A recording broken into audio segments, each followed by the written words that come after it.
Welcome everyone to the games people play. Looking for a redirect, but loose in front of the goal. Does anything in particular stand out? Is there any? Run it to the end zone for the touchdown. This is Bernie Corbett saying, play the game well.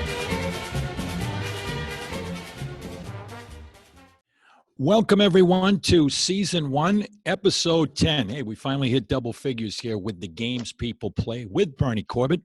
I remain Bernie Corbett as we welcome you again from our home away from home. It's become the clubhouse for the games people play due to the good people here at the Fours Restaurant and Sports Bar, 166 Canal Street in Boston, hard by the TD Garden, the home of the Bruins, the home of the Celtics, although they're in a couple of homes away from home here in this pandemic summer. But once again, voted by Sports Illustrated. You don't have to believe me, but Sports Illustrated voted as the number one sports bar and restaurant in these United States. If you're in the area, come in, check out the hospitality with Peter Colton, Jimmy Taggart, Gino, and the rest of the crew here at the Fours. And once again, many, many thanks to them for allowing us to broadcast and record the games people play from our home here at the Fours. And, without further ado here, we want to welcome our latest special guest. They've all been very special, and I don't think that today will disappoint. He was known as, he had a couple of different nicknames. I'm going to give him another one here in a minute. I hope he doesn't hang up on us. But he was known as the Sheriff.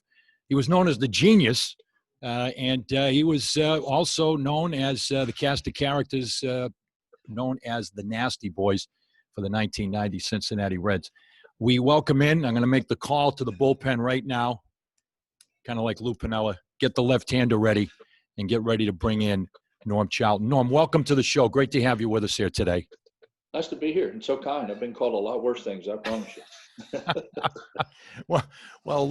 I promise I will be nothing but complimentary in my exhaustive research about you, your career, and chance to, as we do on the games people play, tell your story in full, how you got there, what you did when you got there, and what you've been doing ever since, which I know you're having a lot of fun with down there in Texas. Yeah. Indeed the case. But Norm, I'm going to give Norm that other nickname here, and it's something that I think we're going to delve into. Norm, of course, his career in the major leagues spent with Cincinnati, Seattle, Philadelphia, Baltimore, Atlanta, and Tampa. 6 clubs for the left-hander overall. An all-star in 1992, a world champion in 1990, 97 career saves. And basing your postseason record, I'm going to give you this other nickname. In 4 postseason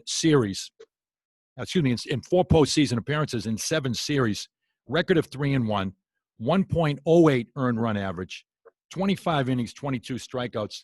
Heck, I'm going to take a wild shot here and call you the pitching version of Mr. October. How about that? Well, I appreciate that, but you got to remember a lot of those times I was in the bullpen with Randy and Rob, and I was kind of the slouch.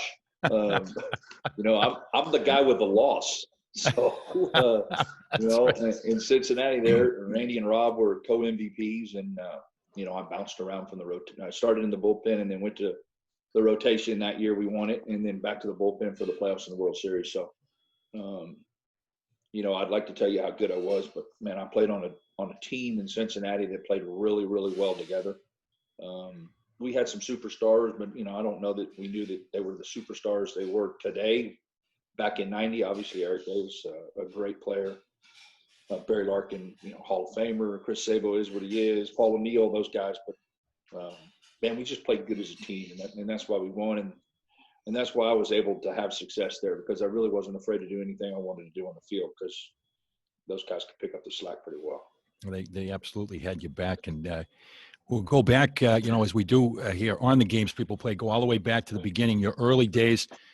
Born in Louisiana, you soon moved to Texas, and the first reference I saw in terms of baseball, a visit you made at about age 9 to the Astrodome, and I guess you were a little bit mesmerized, who wouldn't be, by Juan Marichal on that high leg kick for the Giants and the Astros. And apparently you announced to your parents right then and there, I'm going to pitch in the Astrodome someday. That's how confident you were as a 9-year-old. Yeah, it was a pretty neat deal. I was born in Louisiana. I like to tell you I'm from Texas. I was actually not born in Texas, but my dad was in the Army. stationed at Fort Polk there in Leesville, Louisiana. And I think I lived there for about 6 weeks, and my parents are third generation Houstonians. We moved back here, pretty much been here forever. Growing up in Houston till the 5th grade. Yeah, man, you don't know what a small world it is when you tell your parents, I'm going to pitch in the Astrodome someday after watching Juan Marichal pitch. And then understanding that Jose Rijo, MVP of the World Series, when we won it, was married to Juan's daughter at one time. So and Rosie, what an awesome girl she was. It's a small world. It's just really weird how things happen. Indeed, small world of baseball. Stephen Wright, the comedian, said it best. Small world, Norm, but I'd hate to paint it. And oh yeah, you have to use lots of different colors today. That's right. Very, very, very good point. Very elegant point, as my political science professor Murray Levin used to say at Boston University. That was one of my majors at Rice. So absolutely. Yeah. We'll talk about that in a couple of minutes. You had your pick there. Also, what about the legend? I guess it was an interview that I saw with your dad about putting a hole in the screen at the Astrodome. Your pitching prowess at that time, is there truth to that, or is that just one of those legends that has been passed on? Yeah, I'm not really sure how well the screen was put together, but yeah, I threw a ball through it. It's okay. Yeah. We'll take credit for that. Indeed. Your dad, an athlete, Norm Charlton Sr., he walked on track and field, went from walk-on at Rice University class of 1961 to an All-American hurdler. So some pretty good athletic bloodlines, and grew up just, about 4 blocks from the Rice campus, your dad? Yeah, they grew up, both my mom and dad grew up probably within walking distance. Well, walking distance back then was a long way for them, but, nowadays we don't hardly walk to our neighbor's Nobody's house walking in. Sugar. Yeah, nobody's walking anywhere, but we ought to be, but we're not. Now I ought to be, but I'm not. But yeah, they grew up right there by Rice. Dad was an All-American high hurdler. Unfortunately, I got my speed from my mother. And I'm not real quick. If you can't run and you can't hit, you pitch. Yeah, absolutely. That's right. No doubt about that. And your early time in baseball, Madison High School, and had a couple of influences there. You were all city for the city of San Antonio at the time, and really. At that time, Norm, is when you kind of warmed up to the fact that you might have some talent on the mound in terms of your arm strength and your ability to master the position. Yeah, I was really, really fortunate to have a coach for my first 3 years of high school, John Langerhans, whose son Ryan Langerhans ended up playing in the big leagues with multiple teams. Really, really good family. John was a left-handed pitcher and hitter that went to the University of Texas and was a super, super baseball guy. What my mom and dad couldn't teach me about pitching, John did, and John really took me to the next level. And then my senior year, I had Sil Pettis, who also coached John Gibbons in high school, the man and former manager of the Blue Jays, and I think 86 world champion with the Mets, backup catcher to Gary Carter. Sil taught me how to win. He said, you know what, if you're not better than them, take a garbage can. Do something to beat them. He goes, he taught me how to win. So, my parents taught me my work habits. I got my hereditary skills from them. John Langerhans taught me really how to pitch, and Sil Pettis taught me how to win. And after that, it was a lot of fun. And then opportunity to go on to college, baseball skills to take you to college. And you decided to make, I guess it was the family choice, but Texas A&M also factored in pretty prominently before you made the decision to go to Rice. And I know the coach at Rice was a big mentor to you and a big influence on you in terms of that decision. Yeah, absolutely. David Hall was the third baseman at the University of Texas and played with John Langerhans. I had an opportunity coming out of high school. I was still a little kid, but I had an opportunity to go to Texas Lutheran College with a little bit of scholarship money. I had a chance to walk on with A&M, although I don't know how interested they really were. I think probably more than I ever knew. And between John and David Hall, the Rice coach, I ended up on a full ride at Rice, and things worked out perfect. Unfortunately, David died of cancer shortly after we won the World Series in 1990. He was there in Oakland when we won it. Hell, I think he had more fun than we did after the deal. We were pretty exhausted. He was pretty jacked. So, yeah, he was. David was very good to me, very good for my baseball career. Taught me a lot of things. Comes from a super family. and did a lot to put Rice baseball on the map. Now, Wayne Graham since then had taken over the program and taken it to new levels, but that foundation was built by David Hall. You established a record with 11 wins in one season, a 2.25 record for your ERA, a team that led the nation in ERA your senior year in 1984. Certainly enjoyed some success there. I've got to ask you, I went back, I couldn't find a box score, maybe I didn't look hard enough, but your college career ended against Texas A&M in the Southwest Conference tournament. Did you factor into that in the pitching, the final game? I know it was double elimination against Texas A&M. I'm just curious about that in terms of the fact that you almost went to Texas A&M. You know, I have no earthly idea. You rattled off some stats there that those aren't my deals. I don't do stats. Mm-hmm. For me, there's only two stats. There's win and loss. Yep, right and left column. Yep. Yeah, you know, and I know I set some records at Rice, and I know some of those records have been broken, and I really could care less. I know we did a good job as a pitching core of putting Rice University on the map and help build that program. And for me, that's a win. You know, you're probably going to have all sorts of major league stats for me. I think I got 97 saves somewhere in there. I think only because you said that, and somebody asked me within the last 2 weeks how many I had, and I had to go look it up. I really did have to go look it up. You know, people will ask me at night after a game while we're sitting back having a cold beer in a bar and say, "Man, you got to save. That's pretty cool." I said, "Man, I could care less. I'll go out there and give up 5 runs. For 162 games, I will go out and give up 5 runs if we get a win in every game." You know, because you win, you get paid. You win, you come back. You win, everybody's happy. I'm never a guy that, hell, like I said, I'm going to give up 5 runs every night if we get a win, because that's what we're there for. It's like when they talk about chemistry. I think chemistry has a little bit to do with the left column as opposed to the right column, Norm.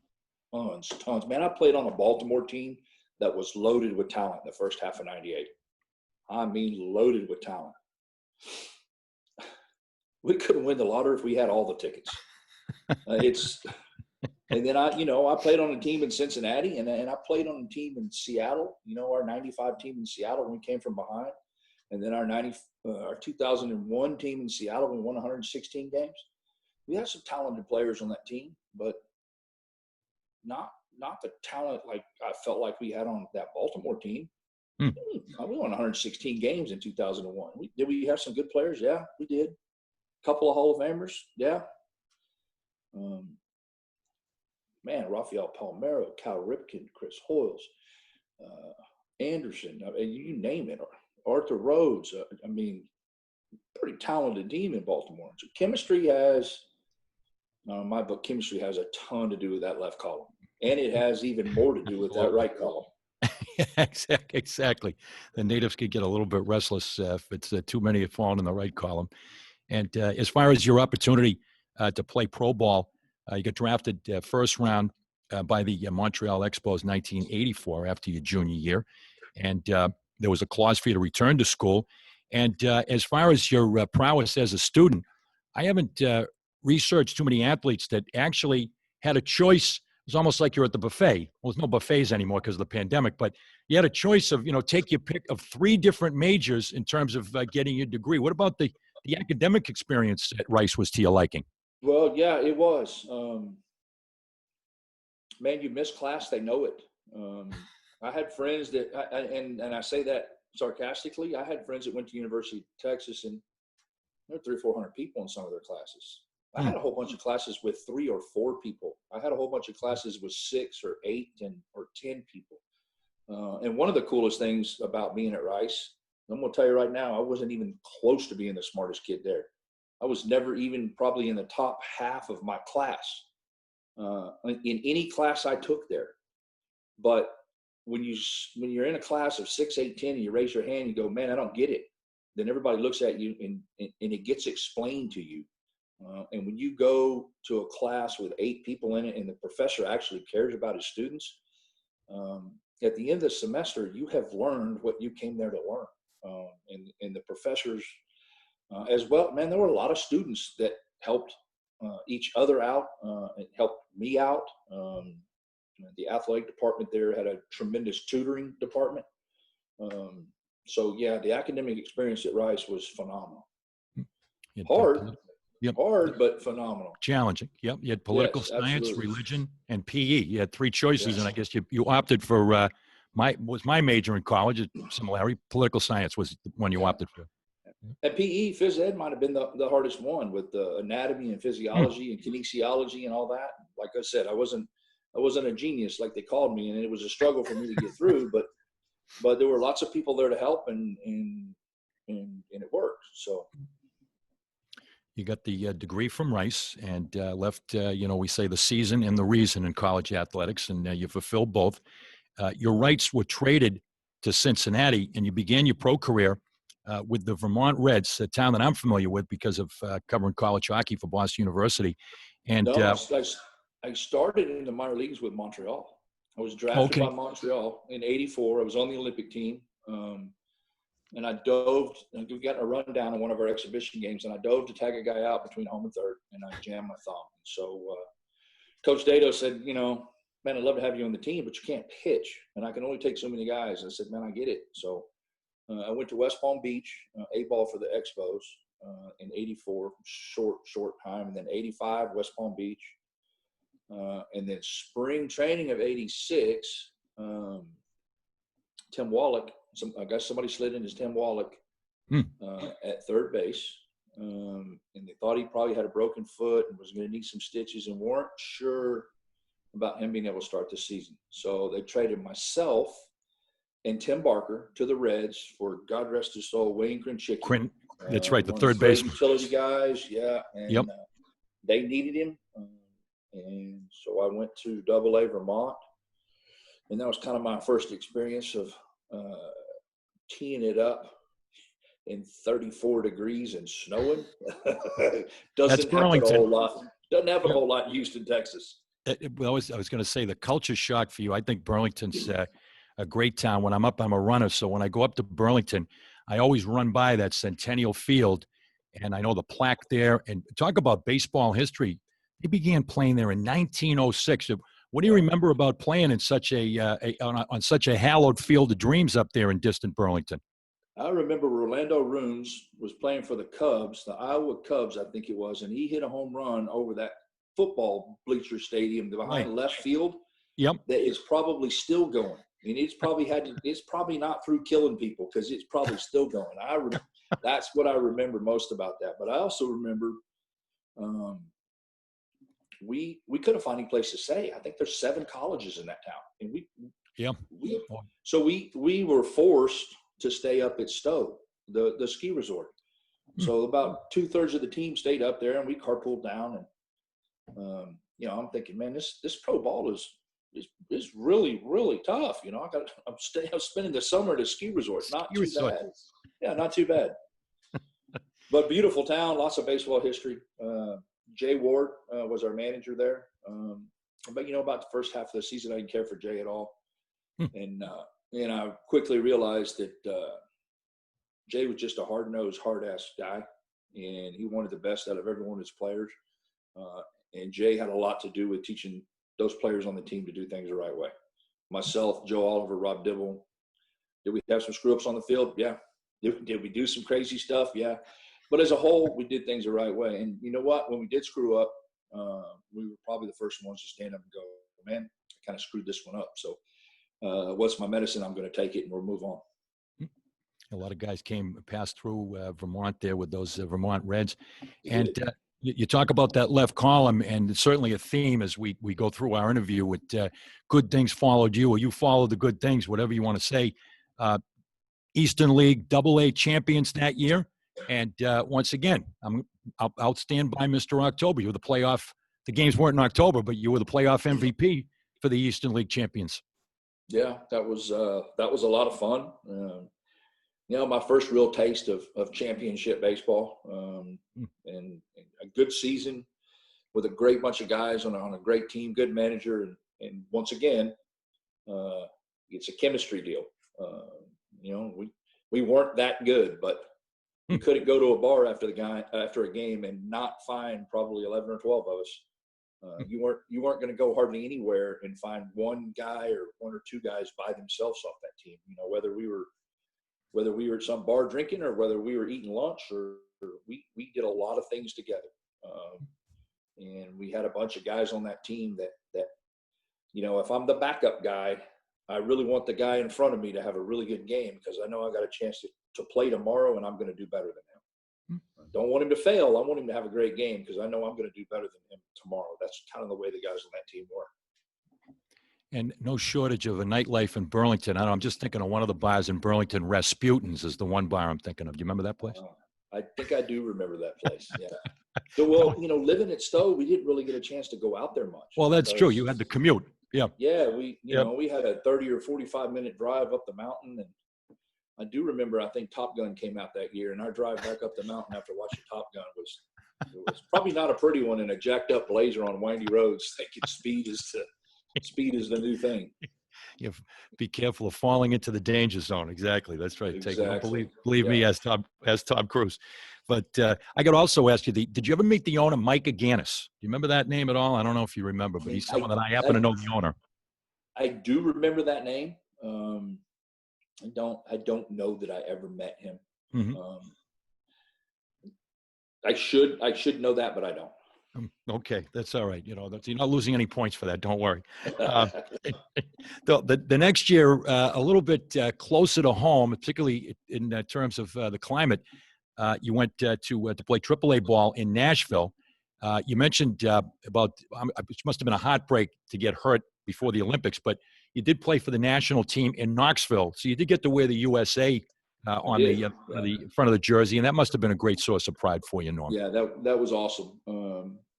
You know, we had a kid, Ryan Franklin, that played on our team in Seattle, and he's got a gold medal from baseball Olympics. And I'm not complaining about my baseball career whatsoever, but man, if they gave me the opportunity to play on the Olympic team right now, I would jump at it, and I would have jumped at it then. It's especially in this day and age, an opportunity to represent our country in that American flag would be something I would cherish. Indeed, the case. And from Nashville and AAA, you made the jump to the majors the next year. Had a solid rookie year. Spent as a starting pitcher down the stretch. What do you remember about the moment? We've seen it in all the old movies and did everything about when you got the call and you knew you were going up and you were going to the show and you were going to get a chance to pitch in the big leagues for Cincinnati. Well, I was really excited about that until I took them out against St. Louis, and they had all those speed demons, Ozzie Smith, Vince Coleman, and I had probably the worst left-handed pickoff move in baseball. So I had to struggle to get through that first start a little bit because if they got on base, and a couple of them got on base, they were on third base real quick. And I learned that was a very eye-opening lesson for me, as it should be for most kids today. You better learn how to hold the ball. You better learn how to hold runners on, because if you can't hold runners close, you can't pitch after the seventh inning. Way too many problems will take hold. Absolutely. Yeah. Indeed, a world of hurt. The next year you settled in, had a terrific year as a reliever, exclusively as a reliever in 1989. What about the move to the bullpen? How that was broached to you? Was Stan Williams, was he the pitching coach at the time? Yeah. Yep. Big Stanley was the pitching coach. Pete Rose was the manager, and I was slated to be the fifth starter. Going to start the season in beautiful Nashville, Tennessee, and then probably within 2 weeks get called to the big leagues. And our left hand, we had traded Rob Murphy, either traded him or he was a free agent, and he left and went somewhere else at the end of the year. And Pete came to me before the end of spring training. He says, "Hey, you think you can pitch out of the bullpen?" I said, "I think I could pitch anywhere." I've pitched out of the bullpen in college, start a game on Friday and relieve in a game on Saturday. So yeah, I think I can do it. He said, "Well, your options are go to AAA for 3 weeks or start the season in the big leagues in the bullpen." I'm like, well, that's not really an option right there. I'm starting the season in the big leagues. So towards the end of spring training, they slid me in the bullpen, and kind of stuck there as I pitched out of the bullpen and pitched less innings and more frequently. My velocity started to go up, and my command of my fastball started to go up. and I was only seeing guys one time a day instead of 3 or 4 times. And so I really wasn't any different as a pitcher, but I became a lot better because I only had to see people one time, and I added 2 or 3 miles an hour. So it was pretty cool. Big advantage there. And you really don't have much of an option when Pete Rose says, "This is what I want you to do." That's like God talking to you. So, especially if you're in a Reds uniform. So that's right. That would carry a little bit of clout. No doubt about that. No doubt. And of course, that leads us to 1990. And unfortunately, we talked last week, one of the anniversaries that you're only going to be able to celebrate virtually. And that is the legend of wire to wire, the Nasty Boys, the 1990 Cincinnati Reds, and what you accomplished that year, and also the beginning of your relationship with Lou Piniella. As you think back on that season and the number of roles that you were able to fill, just to give us some perspective on the fact that when I'm talking to Norm Charlton, I'm kind of talking to a two-headed pitcher here in terms of how you contributed and what level you contributed, both as a starter and a reliever. It's pretty remarkable when you think about it now. Yeah. Once again, it comes back to that left-right column. I wasn't Norm Charlton, the reliever for the Cincinnati Reds. I was Norm Charlton with the Cincinnati Reds. And, if it took me carrying the water bucket out there for us to win a game, carrying the water bucket. Was it the best thing for my bank account? Was it the best thing for my career? I don't know. I think I could have been a above average starter in the big leagues. Don't know if I would have held up, but as an above average starter, I think my career probably would have been longer. I probably would have made more money, but I could promise you I wouldn't have had as near as much fun. And, pitching out of the bullpen, and having a guy named Rob Dibble as your roommate for 7 years, and being on the same club as Randy Myers, and some of the other clowns we had in that clubhouse, I can promise you, we had a lot of fun, and I wouldn't change it for the world. And I know you don't want to hear the stats, but I'll just give a couple here. Just to give people a perspective. The first half of the year, you made 38 appearances. You were 6-3, 2.98. You had 56 strikeouts in 48 innings. And after finishing up the first half, 3 days later, none of this prep and stretch out and take a week and get back to us. You get thrown right into the rotation. July 15th against the Mets, you pitched 6 innings of shutout ball. And end up with pretty remarkable, as when you start to look back at, what if I had taken the route as a starter? You certainly handled it well. 12 consecutive quality starts. And of the 16 starts you made the second half of the year, 14 were quality. So not only were you going out there, you were given innings, and you were given quality innings as a starting pitcher, even though these guys were getting 2 or 3 looks at you. Well, I like to come right at guys, and I like to waste a lot of pitches. I think there was a time I was facing Brett Butler, and he fouled off like 7 or 8 pitches. And I looked at him going, "Hey, fastball down the middle, put it in play. Just put it in play. Let's go. I want to try to finish this game, and I can't throw you 26 pitches, Brett. So here's a fastball. Hit it. If you get a base hit, I'll tip my hat. If you hit it to somebody, then we'll go on about our business." But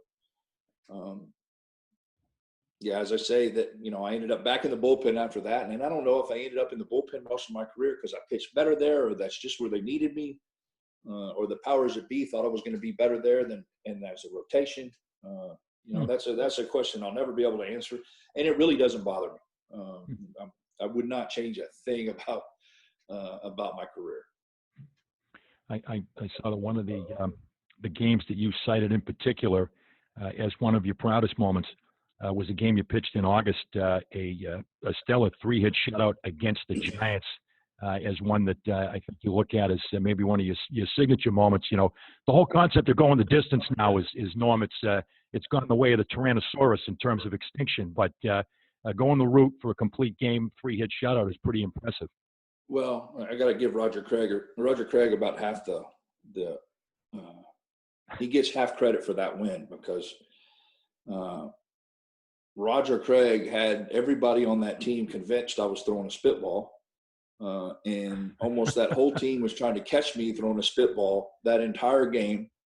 And it played right into my hand. I'd go to my mouth and I'd throw a fastball, and I'd go to my mouth and I'd throw a split, and I'd go to my mouth and I'd throw a fastball. And I probably threw more fastballs that game than I do most of the time. And, you know, at the end of the game, Roger Craig was still trying to convince those players on that team that I was throwing a spitball and doing something illegal. You know, if there's anything I can do as a pitcher, and that is to make you uncomfortable as a hitter or to take you out of your game as a hitter, I would want to do that.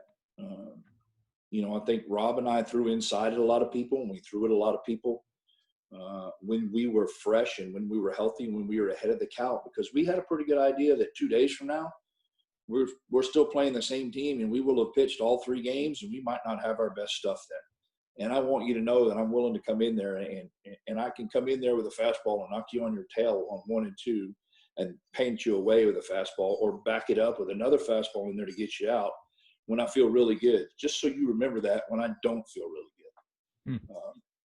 And Roger Craig did a lot to get those guys out of their comfort zone and take them out of their game. So, and I did throw some spitballs that game. They just couldn't catch me. Nevertheless. Exactly. And as far as the legend of, and how the legend of the Nasty Boys, you talked about Dibble. You guys couldn't. Well, you were pretty much inseparable. The fact that you were roommates for 7 years, going all the way back to the minors, and his persona, and Myers, I guess, with, you know, the fact that Dibble was from, me being from Massachusetts, Southington, Connecticut, maybe he was a little bit of a created persona, if you will, as far as Dibble, as far as who he was and who he really was and who he was on the mound in terms of the perception. Well, absolutely. You know, I think all 3 of us were totally different people on the mound than we were off the mound. Rob is one of the nicest guys you'll ever meet, polite, borderline shy, as hard as that is to believe, off the field. You know, I had to say, Rob, we were in San Francisco one day, and this guy cut in line in front of us at Burger King. And I'm like, no, we're not putting up with that, Rob. Just let it go, let it go. I'm like, dude, we're not letting it go. You're not cutting in line. On the field, he'd have grabbed that guy by the neck and thrown him off the top of the bleachers. But off the field, totally different guy, just 2 totally different personalities. And Randy Myers the same way. Randy's probably one of the best teammates I've ever had.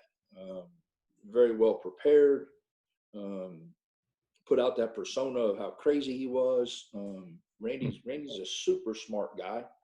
And I say that, he's super, super smart, almost too smart for his own good, and definitely too smart for Rob and I. But, you know, he was the real genius. Yeah, he really is. And everything with him was calculated. You know, I mean, he played with the Mets, and you'd be hard pressed to find somebody with a Randy Myers autograph on a Mets, on anything Mets. He didn't sign a lot of autographs with us, and you know, his autograph is worth a whole bunch of money now. Everybody thought Randy was crazy, and Randy's not crazy at all. He had grenades and machetes and bandoleros full of bullets and stuff like that in his locker. He would sit there with his legs spread, reading the paper, cutting cheese and salami with the biggest Bowie knife you've ever seen.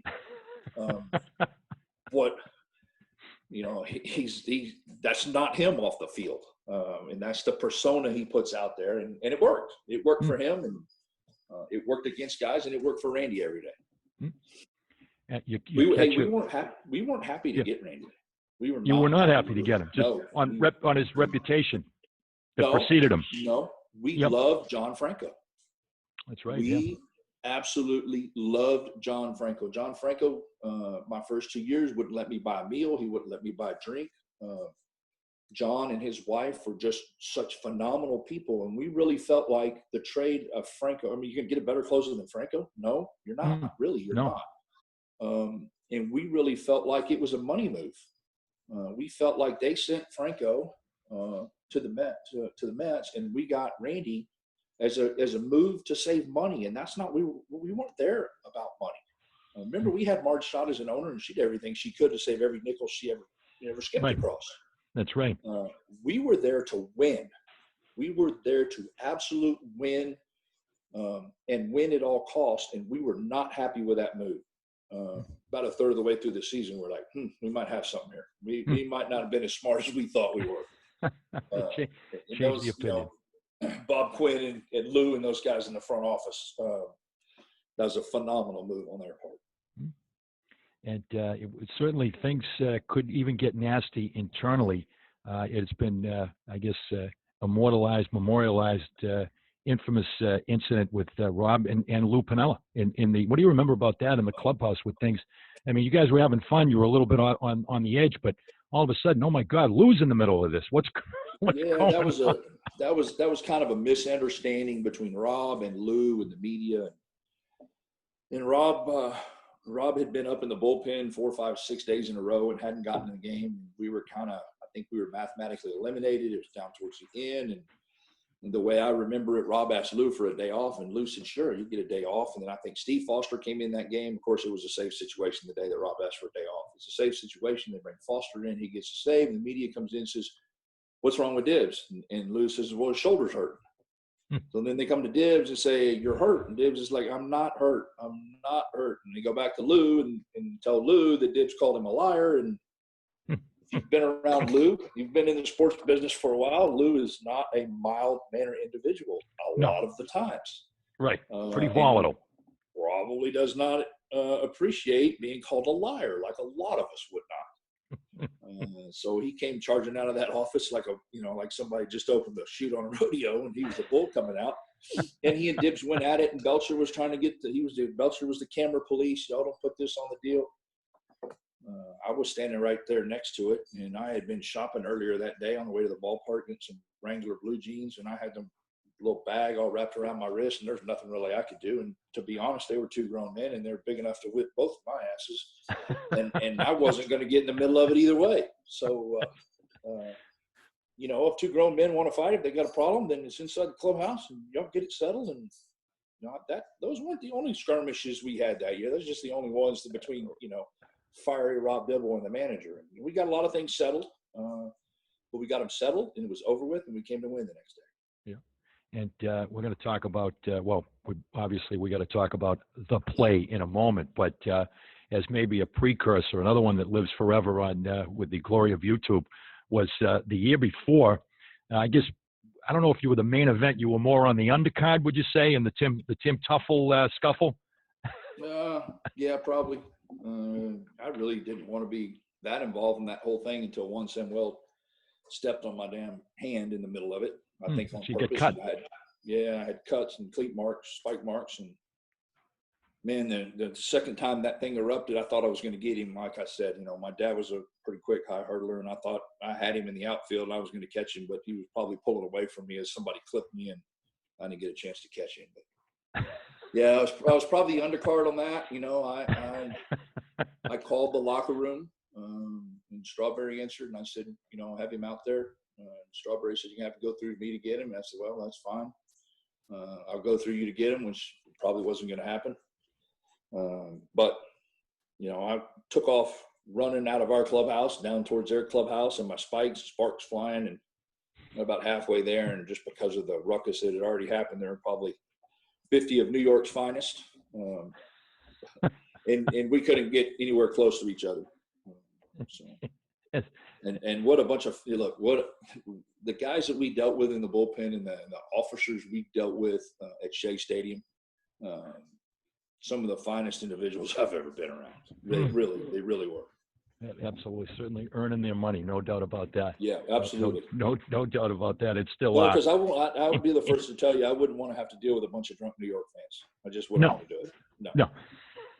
No. Or Boston fans. Right. Or Boston. Deal with a bunch of drunk fans anywhere, but they do it, and they do it well. So my hat's off to them.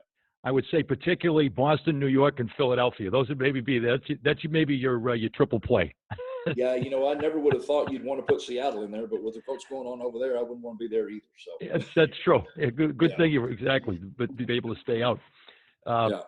Well, we've got to talk about the play. And, of course, that was in June of 1990.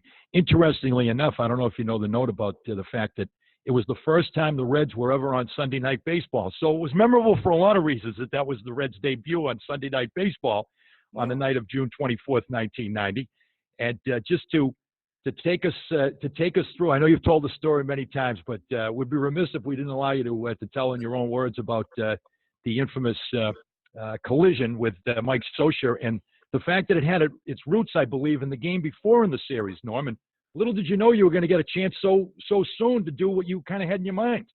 Well, I'll just be honest. I probably should have never gotten a chance, and I probably would have never gotten a chance. It just worked out that way.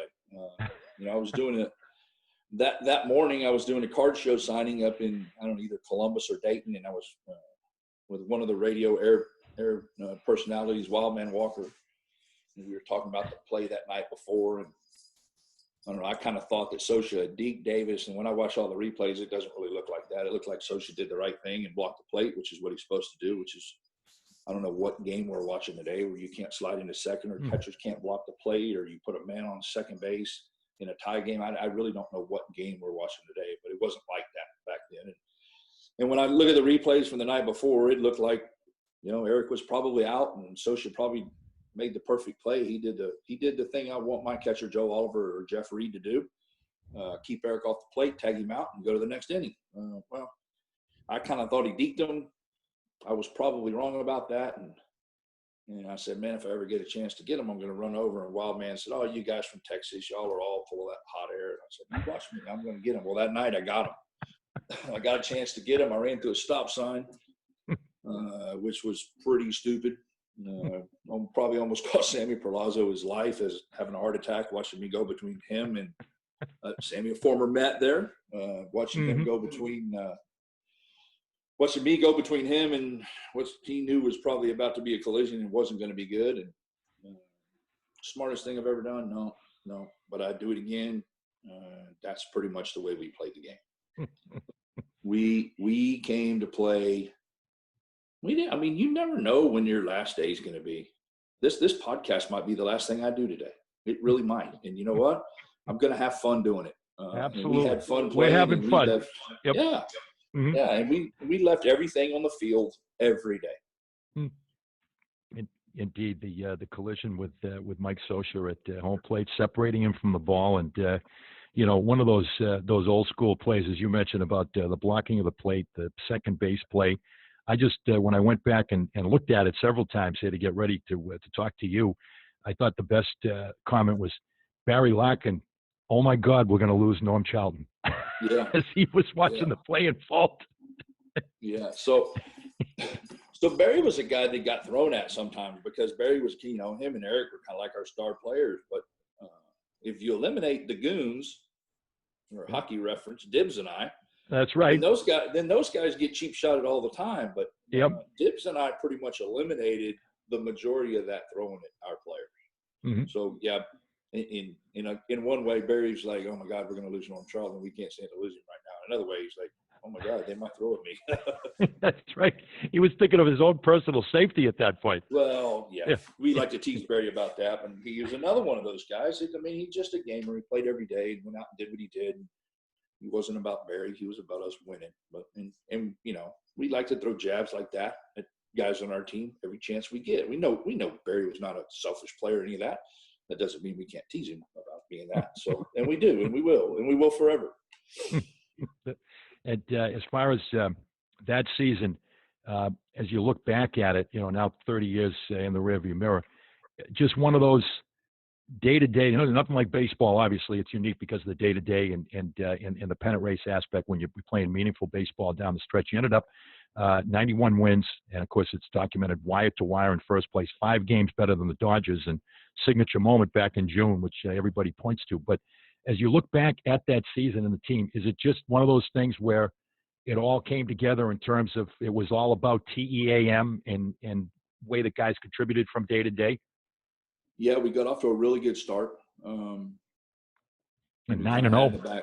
Yeah, and we kind of had in the back of our mind that maybe we can do this thing. We really think we have the team to win this thing, but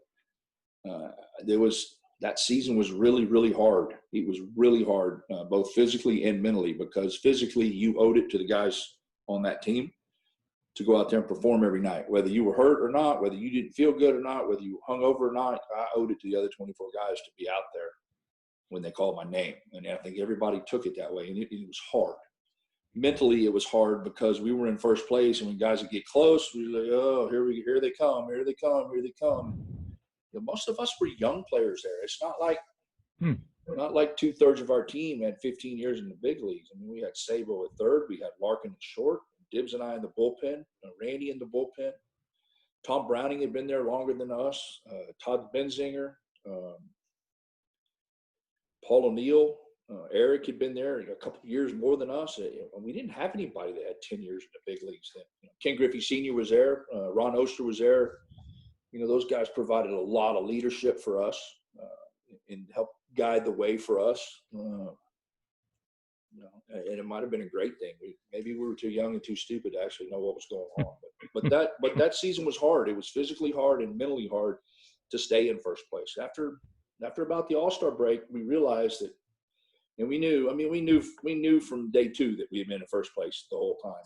And that was something we kind of prided ourselves in trying to keep and trying to establish. And you know, we did the same thing in Seattle in 2001. We knew what our record could have been. And I'll tell you what, there's a whole bunch of people that are happy to win 116 games, but there's a whole bunch of people in that clubhouse that needed one more. We needed one more. We did. Somebody else won 116 games. We needed one more, and we wanted one more. Was it the right thing to do down the stretch when we had clinched, when we had been out that to play some other guys? It was absolutely the right thing to do because we needed rest. We needed to go into the playoffs, but man, we wanted one more win, and we didn't get it.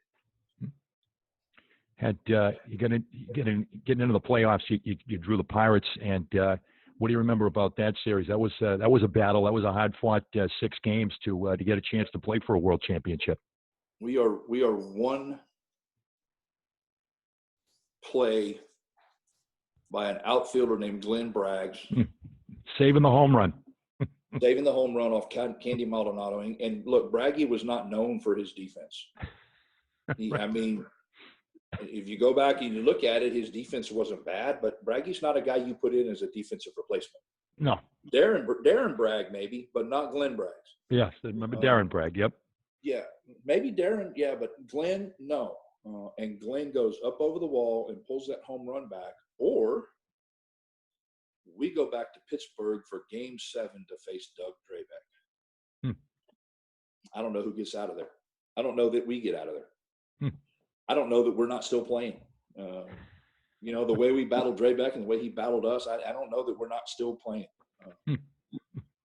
I really, really do feel that if we'd have gone back for Game 7 and they'd have beat us, that they would have beat Oakland. I believe that in my heart and my soul.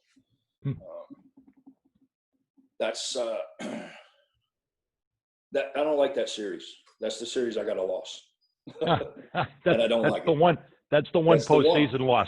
That's right. Yeah, that's the one. The only, one and only postseason loss in all of your postseason tenure. That's the series that I got a loss for my team. Mm-hmm. And on to the World Series. And I can remember that World Series vividly as a baseball fan. I mean, it's one of those, the proverbial, you know, we get to the Hollywood script now of nobody was given the Reds, I mean, an absolute, you know, a chance in hell. The Oakland had won 103 games, the defending world champions. $5,000 on us in Vegas.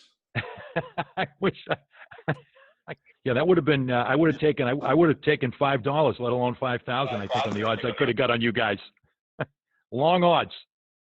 Yeah, I wouldn't have taken it. I wouldn't have made it. Even if we were allowed to bet, I wouldn't have taken it. Yeah, indeed. I mean, nobody would have thought that. Yeah, and it was just a stunning upset. Jose Rio in the sweep with the 2 masterful games that he pitched, but setting the tone. You had obviously a guy that you referenced before, one of the marquee guys that you did have in that team with Eric Davis. Yeah, Eric Davis got hurt. Billy Hatcher, I don't know, got like 9,000 hits in a row. Yeah, 750. Joe Oliver hit a double off the Eckersley to win the game at our place. Look, I don't want to sound cocky. We were just better than them. They had some stars, but we were probably better than them at every position. You know, Anybody that really goes back and looks at it and goes, okay, they got Eckersley in the bullpen. Let's look at his numbers that year, and let's look at Randy's numbers. Let's look at the right-handed, left-handed setup, man. Compare them to Rob and I. Let's look at their outfield. Let's look at their infield. Let's look at their catchers. Let's look at their starting pitching. Man, I bet we beat him in almost every one of them. Yet everybody thought Oakland would win because you had the Bash brothers and they had Big Dave Stewart and they had Dennis Eckersley closing games, and is what it is. And didn't bother us a bit. Absolutely. You guys had the swagger, and also you had the ability to execute and back it up. So a great year, a banner year, championship year. One other note that I found, I got to compare notes with you. The whole origin of the Nasty Boys, the name, apparently that's something to do with Randy Meyer's agent appropriated. I had not remembered. I'm a pretty big TV pop culture guy, but I guess there was a TV series on NBC, The Nasty Boys. Did you know it was a reference to that TV series? Well, I kind of remember that different. Let's back up to the World Series for just a second. We did have some swagger. We felt pretty good about ourselves. Confident going in. We made a rap video calling ourselves the world champion before we've played Oakland. We made a rap video between Pittsburgh and Oakland that Barry Larkin got together, and we donated the money to charity. It's a horrible rap video. If you can find it, you should find it and play it. I got to go look for that now. It's horrible. You guys can find it. I promise you they can find it. We're the Reds, red hot. It's great. But, yeah, we had a lot of swagger. Yeah. My recollection on the Nasty Boys name was Rob and I like to look at that radar gun a lot. Tom Browning could not get Glenn Davis for the Astros out at all. I think opening night against the Astros, I think Tom hit him twice, and either myself or Randy or Rob hit him. I don't remember. But after the game, we're sitting in our lockers looking at the radar gun and the radar chart, we won the game. And, obviously we won the game because if we'd have lost the game, we would not have been in first place the whole year. So we won the game, and we're looking at our radar stuff, and one of the Houston reporters says, man, they're not real happy over there in that locker room. Y'all hit their power hitter 3 times. They're talking about retaliating. So I kind of looked at the radar deal and said, look, we're not afraid of that. And Randy says, look, we didn't throw a pitch under 95. So if they want to start hitting guys, we're in. And the reporter goes, well, that's kind of nasty. And Randy says, well, we're 3 nasty boys. That's kind of the way I remember it, but I don't know. Right. I'm 57 now, and I don't remember things as well as I should. But yeah, there was a wrestling group, the Nasty Boys, and I think there was a cop group, police group. That's right. It was a TV show. Yeah. Yeah, that I think, and of course, Janet Jackson had the song, but I think we had to purchase part of the rights or something to use that. Oh, really? From the police group. Yeah, from the police group. Yeah. Yeah. We still have T-shirts. Nasty Boys T-shirts. My wife wore one the other day. Yeah. Oh, you do? You said you hung on to those. We got to get those reissued. They're a little marketing plan for us. Yeah, we've tried that several times. It didn't really go over. Nobody really cares anywhere but Cincinnati. It'd be a targeted market, Norm. No doubt about that. Right. Absolutely. Indeed. And I guess you mentioned about the rap. Was that, I think, your theme song that year? I referenced that you can't touch this. We kind of blast that after every win. I think Randy had cranked that one up there. Somebody would crank it. Somebody would crank it after every win, and it got played 91 times during the regular season. That's right. A whole bunch during the playoffs, and 8 more. Yeah, a lot of my friends growing up in Texas would probably tell you that they bet everything they had that Norm didn't know all the words to that song. They would really bet you that I would never know all the words to that song, but I knew every word to that song, and I could probably. If I had any rhythm, I could do the dance. But that's not happening either. I hope you enjoyed part 1 of our Games People Play interview with Norm Charlton. Join us as we return for part 2, as Norm discusses the salvation of baseball in Seattle in 1995 and the Mariners' record 116-win regular season in 2001, and the current state of the game.